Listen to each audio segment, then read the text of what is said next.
नमस्कार विद्यार्थी मित्रांनो, या अगोदरच्या चौथ्या भागामध्ये आयनिक प्रक्रियेच्या पार्ट 4 मध्ये आपण Ostwald dilution law for weak base हा पॉईंट घेतला आणि ह्या दोन्ही पॉईंटवर Ostwald dilution law of weak acid आणि Ostwald dilution law of weak base या दोन्ही पॉईंटवर आधारित आपण न्यूमेरिकल्स घेतले होते पेज नंबर 50 आणि 51 वरचे.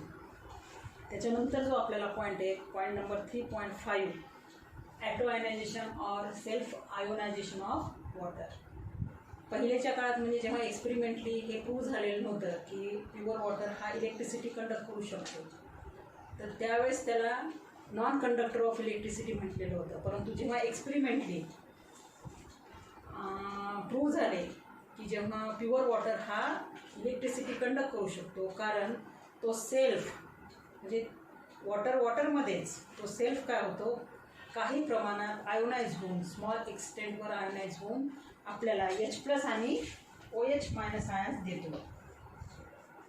आणि ह्या आयन्स तो वॉटरचं आयनेशन झाल्यानंतर हे आयन्स आपल्याला मिळत असल्यामुळं वॉटर हा काही प्रमाणात इलेक्ट्रिसिटी कंडक्ट करू शकतो असं एक्सपेरिमेंटली प्रूव्ह झालेलं आहे. त्याच्यामुळे आपल्याला पाहायचं आहे तो पॉईंट की ॲटो आयनेशन किंवा सेल्फ आयनेशन ऑफ वॉटर त्याची डेफिनेशन काय आहे. त्याची डेफिनेशन या पद्धतीने आपल्याला करता येईल. पुस्तकामध्ये तुम्हाला डेफिनेशन दिलेली नाही, लक्षात तुम्ही डेफिनेशन ही लिहून घेऊ शकता. The ionization of pure water molecules into H2O+ और H+ आयन्स. आपण H+ आयन्स दिले किंवा H2O+ यापैकी कोणता एक आयन्स दिलं तरी चालते. And OH- ions to a very small extent. हे आयन्स कसे तयार होतात, खूप कमी प्रमाणात तयार होतात, कारण त्यांचं आयोनायझेशन हे खूप कमी असते. बाय इटसेल्फ हा शब्द महत्त्वाचा आहे या ठिकाणी. बाय इटसेल्फ म्हणजे त्याचंच वॉटरचं आयोनायझेशन कोण करते, वॉटरच करते. जसं आपण समजा HCl घेतलं तर HClचं आयोनायझेशन होण्यासाठी आपल्याला त्याचं सोल्युशन कशात करावं लागते, वॉटरमध्ये. तसं इथं वॉटरच आयोनायझेशन करते, म्हणून म्हणले आपण by itself is called as auto ionization of self ionization. परत एकदा डेफिनेशन पहा. The ionization of pure water molecules into H2O+ or H+ ions and OH- ions to a very small extent by itself is called as atoionization or self ionization. तर अशा पद्धतीने water हा वॉटरमध्येच ionise होऊन त्याचे काही प्रमाणात H+ आणि OH- ions तयार होतात आणि हे आयन्स रिस्पॉन्सिबल असतात टू कंडक्ट द इलेक्ट्रिसिटी. म्हणून प्युअर वॉटरला आपण काय म्हणू शकतो, त्याची कंडक्टिव्हिटी आहे किंवा तो इलेक्ट्रिसिटी कंडक्ट करतो असं आपल्याला म्हणता येईल. लक्षात. तर ही डेफिनेशन झाली. Out of 1 mole of water, जर आपण वॉटरचे 1 मोल घेतले तर किती मोल्स ऑफ वॉटर आयोनाइज होतात. Out of 1 mole of water only 1 × 10⁻⁻7 mole is found to be ionized. बघ, 1 मोलपैकी 1 × 10⁻⁻7 मोल्स फक्त त्याचे आयोनाइज होतात. आता त्याच्यानंतर जो पॉईंट आहे याच्यानंतरचा जो पॉईंट आपल्याला घ्यायचा आहे त्याच्याशी तुम्हाला हेडिंग दिलेली नाही पुस्तकामध्ये. ह्याच पॉईंटमध्ये तो पॉईंट दिलेला आहे, इन्क्लूड केलेला आहे, परंतु आपण ह्या हेडिंग खाली तो पॉईंट घेऊ. त्याला म्हणतो आपण ionic product of water. Ionic product of water ज्याचा सिम्बॉल आहे KW. त्याच्यावर 2 मार्कांचा प्रश्न विचारतात तुम्हाला. Explain the term ionic product of water किंवा derive an expression for ionic product of water किंवा show that KW is equal to H2O+ ion concentration and OH- ion concentration और KW is equal to H+ ion concentration into OH- ion concentration is equal to 1 × 10⁻⁻14 किंवा यालाच ऑरमध्ये प्रश्न विचारतात. Show that KW is equal to 1 × 10⁻⁻14 mole square per litre square. हे unit नाही दिलं तरी एखाद्याच काही हरकत नाही, युनिट देते नाही तुम्हाला. पण असा प्रश्न विचारतात KW is equal to H2O plus ion concentration into OH minus ion concentration, किंवा H3O प्लसच्या ठिकाणी काय घेतात H plus ion. KW is equal to H plus ion concentration into OH minus ion concentration is equal to 1 into 10 to the power minus 14, किंवा फक्त विचारतो तुम्हाला show that KW is equal to 1 into 10 to the power minus 14. हे जे expression आहे 2 मार्कांसाठी विचारलं जाते. तर आपण हे एक्सप्रेशन कसं लिहायचे ते पाहू. आता याच्यामध्ये आपल्याला जो पॉईंट घ्यायचा आहे तो पॉईंट आपण सुरू करणार आहोत. तो पॉईंट आहे the ionization equilibrium of water is represented as ionization equilibrium of water is given as or is represented as H2O चं आयोनायझेशन इक्विलिब्रियम आपण कसं लिहिणार. H2O liquid plus H2O liquid it gives H3O plus ion plus OH minus ion. तर याच्यामध्ये 2 वॉटरचे molecules दाखवलेत आपण. दोघांमध्ये H plus आणि OH मायनस आयन्स आहेत, बरोबर आहे. एक काय करेल प्रोटॉन डोनेट करेल तर दुसरा काय करेल प्रोटॉन ॲक्सेप्ट करेल. हा प्रोटॉन जर इकडे गेला तर H2O चं रूपांतर कशात होईल H2O प्लसमध्ये आणि शिल्लक असलेला OH मायनस आयन. तर हे लिहिले आपण आयोनायझेशन इक्विलिब्रियम वॉटरचं कसं होते.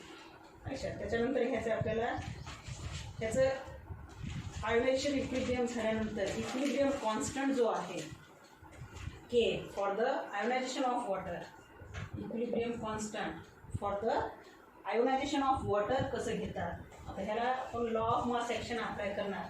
Law of mass action apply केल्यानंतर आपल्याला काय मिळेल इक्विलिब्रियम कॉन्स्टंट मिळेल for the ionization of water. Therefore K is equal to कसं अप्लाय करतो आपण हा molar concentration of products divided by molar concentration of रिएक्टन्ट्स. तर मोलार कॉन्सन्ट्रेशन ऑफ प्रॉडक्ट्स काय आहे H2O plus ions into OH minus ions whole divided by molar concentration of reactants means concentration of H2O into concentration of H2O. तर 2 H2O चे molecules आहेत. यालाच आपण कसं लिहू शकतो concentration of H3O plus ions into concentration of OH minus ions divided by concentration of H2O square. त्या पद्धतीने लिहिता येईल आपल्याला. त्याला बघूयात आपण इक्वेशन नंबर 1, बरोबर आहे. त्या H2O स्क्वेअरला या साईडला ना therefore K into molar concentration of H2O whole square is equal to काय शिल्लक राहील concentration of H2O plus into concentration of OH minus. अच्छा, आपण लिहिता येईल या पद्धतीने. त्यामुळे आपण इक्वेशन नंबर 2. आता आपल्याला माहिती आहे की वॉटर हा खूप कमी प्रमाणात आयोनाइज होतो आणि आपल्याला H प्लस आणि OH मायनस आयन्स मिळतात. समजा आपण 100 मोल्स वॉटरचे घेतले, त्यापैकी फक्त 2 मोल्स जर आयोनाइज होत असतील, कारण 1 मोलपैकी किती होतात 1 into 10 to the power minus 7 एवढे मोल्स. तर आपण समजा 100 मोल्स घेतले, त्यापैकी समजा 2 मोल्स ऑफ वॉटर आयोनाइज होत असतील. 2 पण होणार नाही, 2 पेक्षा खूप कमी होतील. मग त्या वॉटरमध्ये अनआयोनाइज्ड मॉलिक्युल्स किती राहतील जवळपास 98. आणि हे 98 ही संख्या जवळपास कशाची आहे 100 या संख्येबरोबर आहे, बरोबर आहे. म्हणजे 98 आणि 100मध्ये फक्त 2 मोल्सचा डिफरन्स आहे. म्हणून आपण जे काही वॉटरचे नंबर ऑफ मोल्स घेतले, इनिशियल कॉन्सन्ट्रेशन त्याचे एवढे घेतले, तर आयोनायझेशन झाल्यानंतर जवळपास आपल्याला तेवढीच व्हॅल्यू मिळते. म्हणजे large number of water molecules they are remained in unionised form, बरोबर आहे. 100 मोलपैकी 2 मोल्स व्हायला लागलेत, म्हणजे जवळपास 98 मोल्स शिल्लक राहायला लागले. 98 ही संख्या जवळपास कशाची आहे 100च्या जवळपास आहे. किंवा 99 एवढे मॉलिक्युल शिल्लक राहत असतील.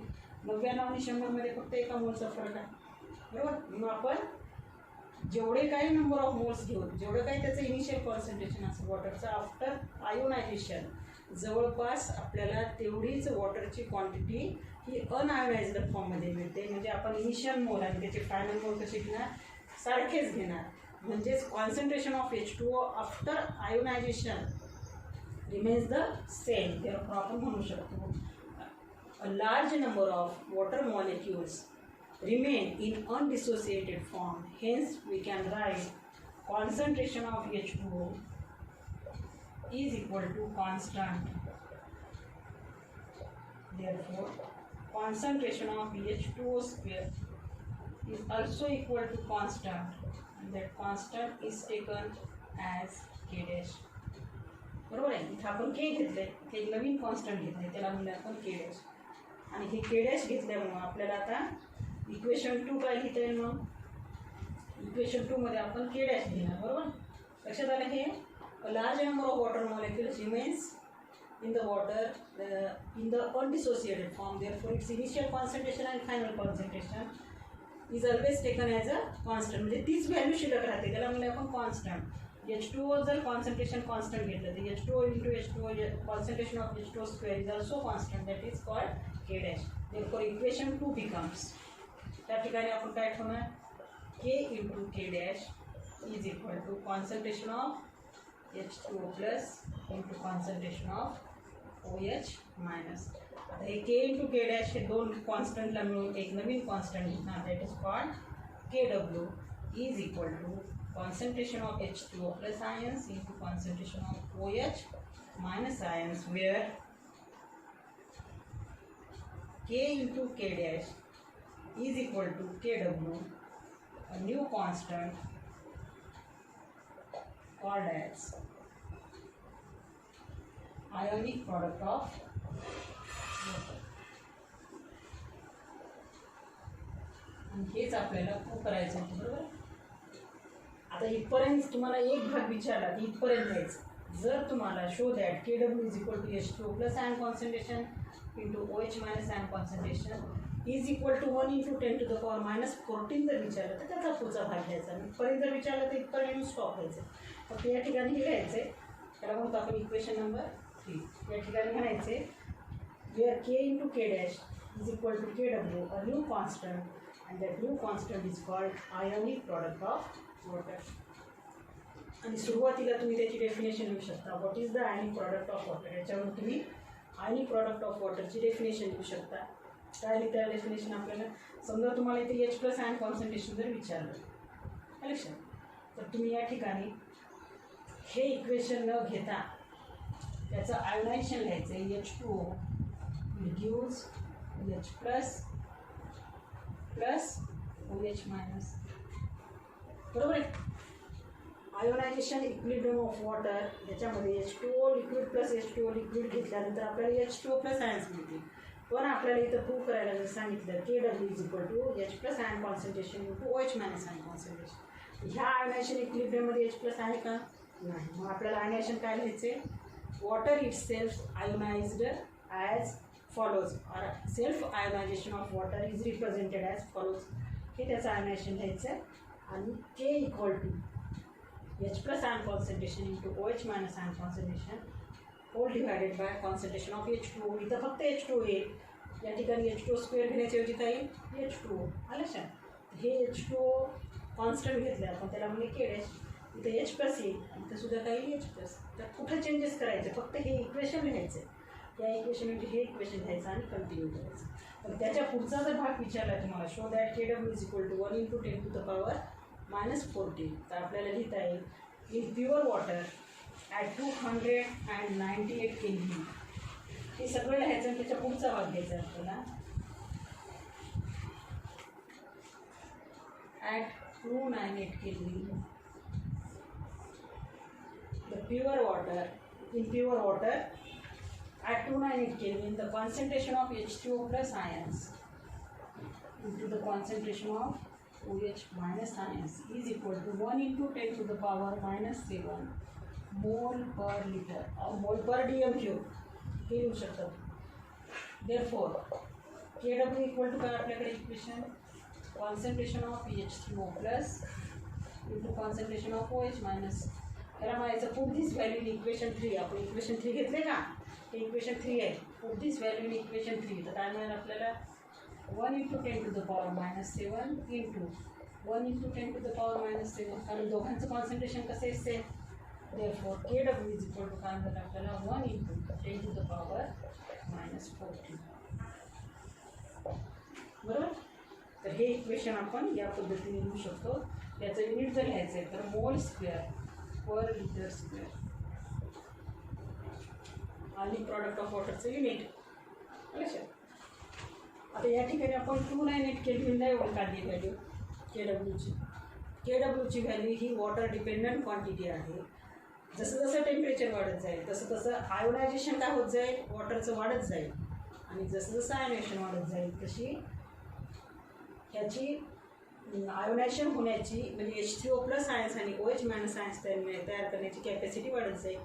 आणि हे आयन्सचं जर आयोनायझेशनची कॅपॅसिटी वाढली तर आपला आपोआप काय होईल, आणि प्रॉडक्ट ऑफ वॉटर वाढेल.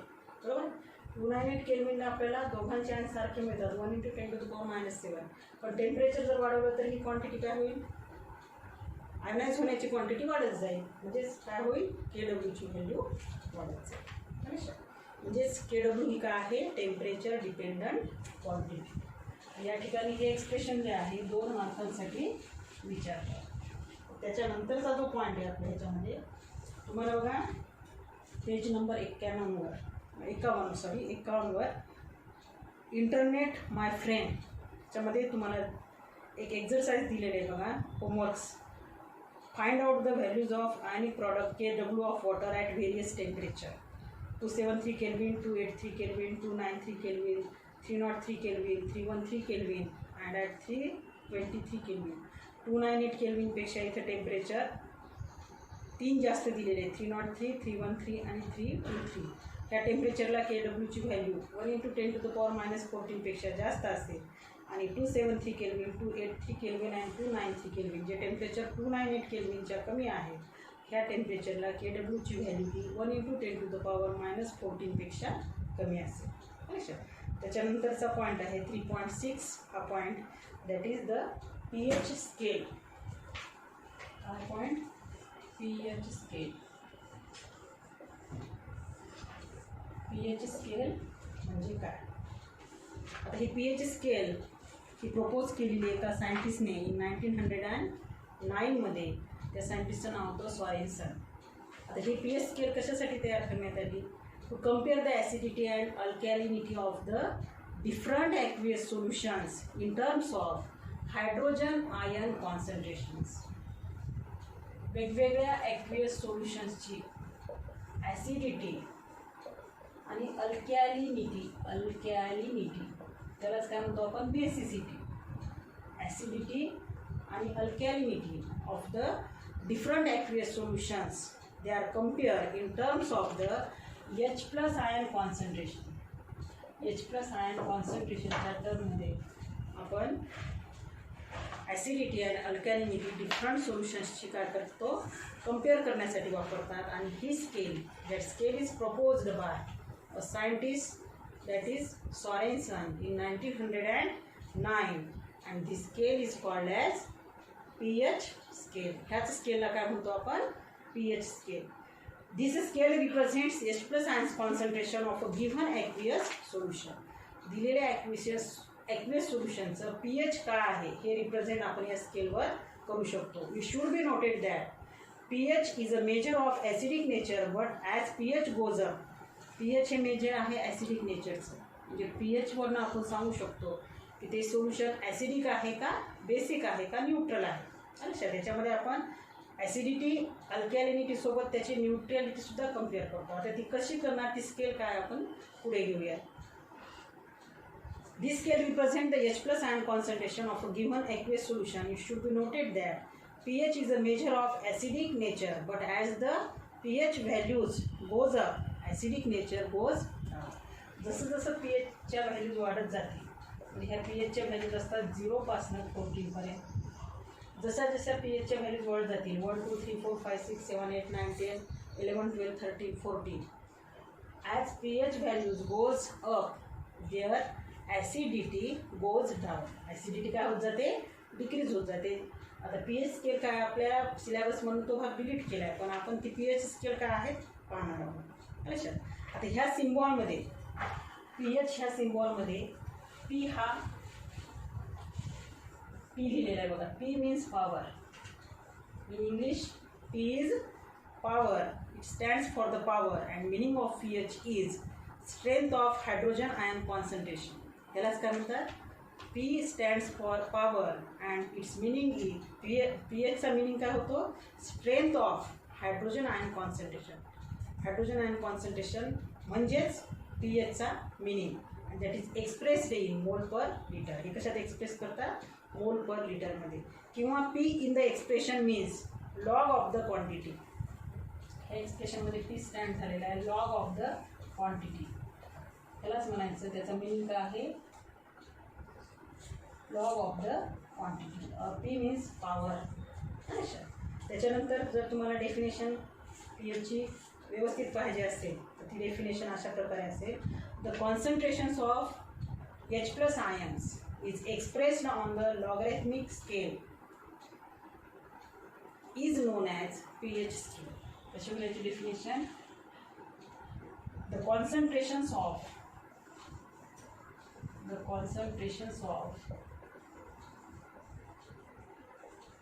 H plus ions, the concentration of H plus ions is expressed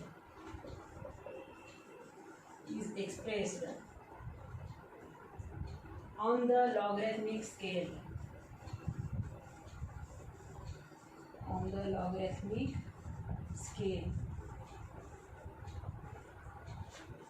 Is called as or is known as pH scale. त्या स्केलला काय म्हणायचं? pH scale. तर त्याच्यानंतर जो आपल्याला पॉईंट घ्यायचा आहे तो पॉईंट आहे pH आणि pOH म्हणजे काय. pH स्केल लक्षात आली तुम्हाला? pH स्केल कशासाठी वापरतात? टू कम्पेअर द अल्कॅलिनिटी, ॲसिडिटी और neutrality of the different aqueous solutions in the terms of H plus ions concentration, and this scale is proposed by a scientist. That scientist is Sorensen in 1909, and this scale is known as pH scale. किंवा थोडक्यात जर तुम्हाला definition पाहिजे असेल तर concentration of H plus ions of different aqueous solutions म्हणा is expressed on the logarithmic scale, and that scale is known as pH scale. pH scale कोणी propose केलेली मग? सॉरेन्सन ह्या सायंटिस्टने 1909. त्याच्यानंतर घ्यायचं आपल्याला पीएच आणि पीओएच म्हणजे काय. PH is equal to minus log to the base 10 H plus ion concentration. तर हे त्याचं मॅथमॅटिकल फॉर्म आहे पीएचचं. PH is equal to minus log to the base 10 of molar concentration of H plus ions. आणि ह्याच्यावरूनच आपल्याला definition द्यायची. The pH of a solution is defined as the negative logarithm to the base 10 of molar concentration of H plus ions in solution in mole per dm cube. That is called pH of a solution. पुस्तकामध्ये definition दिलेली आहे तुमच्या, पण समजून घ्या. Mathematical form लक्षात आलं तुम्हाला? pH is equal to minus log to the base 10 H plus ion concentration. आणि pOH म्हणजे काय? Minus log to the base 10 molar concentration of OH minus ions. PH आणि पीओएचच्या डेफिनेशन आपल्याला त्यांच्या मॅथमॅटिकल फॉर्मवरनं लक्षात येते. PH of a solution is defined as the negative logarithm to the base 10 of molar concentration of H plus ions in solution in mole per dm cube. And it's mathematically pH can be represented as pH is equal to minus log to the base 10 of molar concentration of H plus ions. तसंच pOH घ्यायचं आहे आपल्याला. pOH of a solution is defined as the negative logarithm to the base 10 of molar concentrations of OH minus ions in the solution in mole per dm cube. आणि mathematically आपल्याला pOH represent करता येईल. pOH is equal to minus log to the base 10 OH minus ion concentration. त्याच्यानंतरचा जो point आहे तो point म्हणजे pH plus pOH is equal to 40. अच्छा, तर हा पॉईंट आपल्याला एक्सप्रेस करायचा आहे. त्याच्या अगोदर तुम्हाला pH आणि pOH म्हणजे काय हे आपण घेतले. तर आपल्याला हा पॉईंट एक्सप्लेन करायचा आहे. pH plus pOH is equal to 40. त्याच्यानंतरचा पॉईंट आपल्याला जो घ्यायचा आहे तो आहे relationship between pH and pOH. pH आणि pH मधलं रिलेशनशिप बिटवीन, हा सुद्धा पॉईंट तुम्हाला 2 मार्कांना विचारतात. Relationship between pH and pOH, किंवा ह्यालाच म्हणतात show that pH plus pOH is equal to 14. हा प्रश्न 2 मार्कांसाठी बरेच वेळेस विचारलेला आहे. लक्षात, 2 मार्कांसाठी एक्सप्रेशन विचारतात आणि खूप सोपा हा पॉईंट आहे. काय याच्यामध्ये रिलेशनशिप बिटवीन pH आणि pOH विचारलं तरी हेच लिहायचं, किंवा show that pH plus pOH equal to 14. pH आणि pOH यांची बेरीज सम किती असते? 14. 2 मार्कांसाठी एक्सप्रेशन विचारतात. ते एक्सप्रेशन काय पाहू शकतात. त्याच्या अगोदर आपण जो पॉईंट घेतला होता बघा, कोणता पॉईंट घेतला होता आपण? आयनिक प्रॉडक्ट ऑफ वॉटर, बरोबर आहे. आयनिक प्रॉडक्ट ऑफ वॉटर हा पॉईंट जो घेतला आहे आपण, the ionic product of water is given by the equation. कोणत्या इक्वेशनने दाखवतो आपण? तो KW is equal to concentration of H2O plus ions into concentration of OH minus ions. The ionic product of water is given by the equation KW is equal to concentration of H2O plus ions into concentration of OH minus ions. याला म्हणतो आपण equation number 1. पण in pure water at 298 Kelvin, pure वॉटरमध्ये आपण 298 केल्विनला KW ची value काय लिहितो? KW is equal to concentration of H2O plus ions into concentration of OH minus ions. Sorry. KW ची value आपण डायरेक्ट काय लिहिली ना? at 298 Kelvin KW काय होतं? आपण 1 into 10 to the power minus 14. Put this value in equation 1. Put in equation 1 we get. He value पुढे ठेवायची इक्वेशन 1 मध्ये. therefore KW किती आहे? 1 into 10 to the power minus 14 is equal to concentration of H2O plus into concentration of OH minus, किंवा ह्या H2O प्लसला या साईडने द्या आणि 1 into 10 to the power minus 14ला त्या साईडने द्या, असे लिहिता येईल आपल्याला. therefore concentration of H2O plus into concentration of OH minus is equal to 1 into 10 to the power minus 14. हे मिळाले आपल्याला नवीन इक्वेशन, त्याला म्हणतो आपण इक्वेशन नंबर 2. त्याच्यानंतर जो पॉईंट आहे तो आहे taking logs of both sides. काय घ्यायचं? दोन्ही साईडचे लॉग घ्यायचे. therefore log to the base 10 of concentration of H2O plus ions, या दोघांमध्ये गुणाकार आहे म्हणजे प्लस येईल, plus log to the base 10 of OH minus ion concentration is equal to log to the base 10 of 1 into 10 to the power minus 14.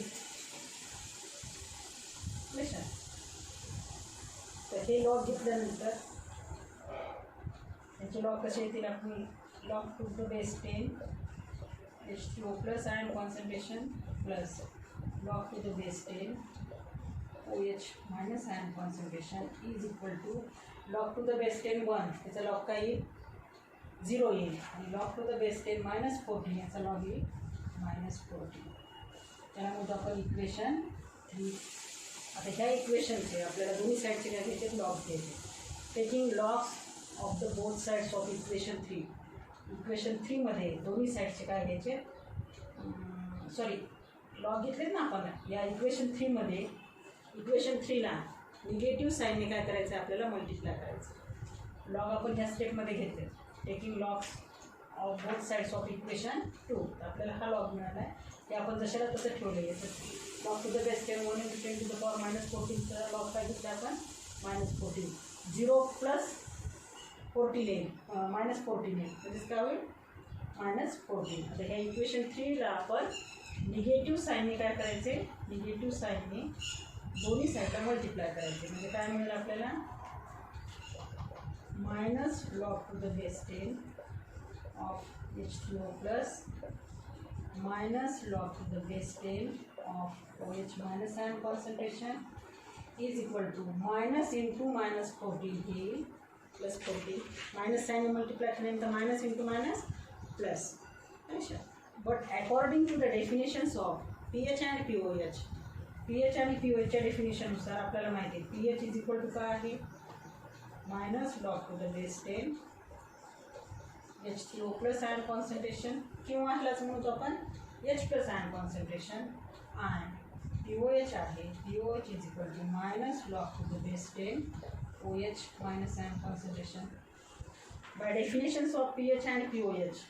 pH म्हणजे काय आहे minus log to the base 10 H2O plus ion concentration आणि POH आहे minus log to the base 10 OH minus ion concentration. तर या डेफिनेशन्सनुसार आपल्याला काय म्हणता येईल देअरफॉर इक्वेशन 4 बिकम्स काय मिळेल आपल्याला minus log to the base 10 H2O plus ion concentration याच्याऐवजी काय ठेवायचं आपण pH plus minus log to the base 10 OH minus ion concentration याच्याऐवजी काय ठेवायचे POH.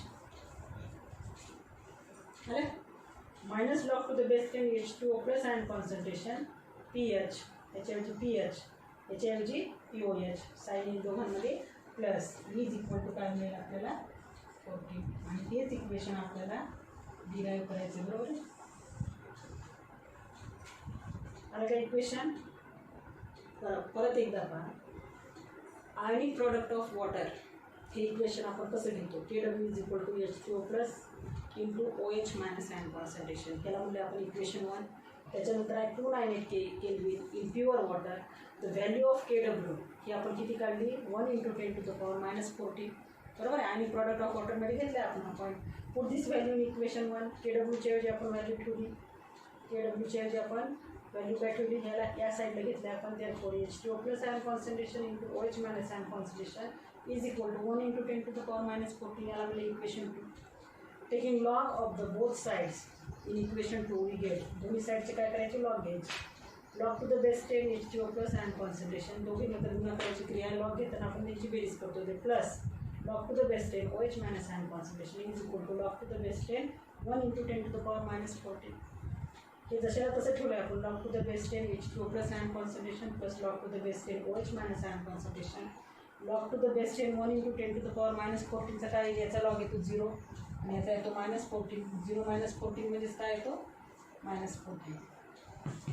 याला म्हणजे इक्वेशन 3. तर इक्वेशन 3ला इक्वेशन 3च्या दोन्ही साईडला निगेटिव्ह साईनने मल्टिप्लाय करा minus log to the base 10 H2O plus ion concentration minus log to the base 10 OH minus ion concentration minus minus या ठिकाणी मल्टिप्लाय केल्यानंतर ते प्लस येईल तर therefore is equal to 14. This is the equation number 4. But according to the definitions of pH and POH pH आणि POHच्या डेफिनेशननुसार pH म्हणजे असेल minus log to the base 10 H2O plus ion concentration POH म्हणजे असेल minus log to the base 10 OH minus ion concentration therefore equation 4 becomes pH plus POH is equal to 40. आणि हे expression तुम्हाला सांगितले कशा प्रकारे विचारतात ते pH plus POH equal to 40 या पद्धतीने हे आपलं एक्सप्रेशन जे आहे हे 2 मार्कांसाठी परीक्षेमध्ये विचारतात. त्याच्यानंतर ह्या भागामध्ये आपण pH स्केल ज्याची आपण डेफिनेशन पाहिली पण त्याची डिटेल माहिती जी आहे आपण पुढच्या नेक्स्ट पिरियडमध्ये पाहणार आहोत. तर ह्या भाग जरी परीक्षा आपल्या सिलेबसमध्ये डिलीट केलेला असेल तरी आपण तो घेणार आहोत. त्याचं pH स्केलबद्दल डिटेल माहिती ज्याच्यावर आपण ॲक्वेस सोल्युशनची ॲसिडिटी बेसिसिटी आणि न्यूट्रलिटी एक्सप्लेन करू. धन्यवाद.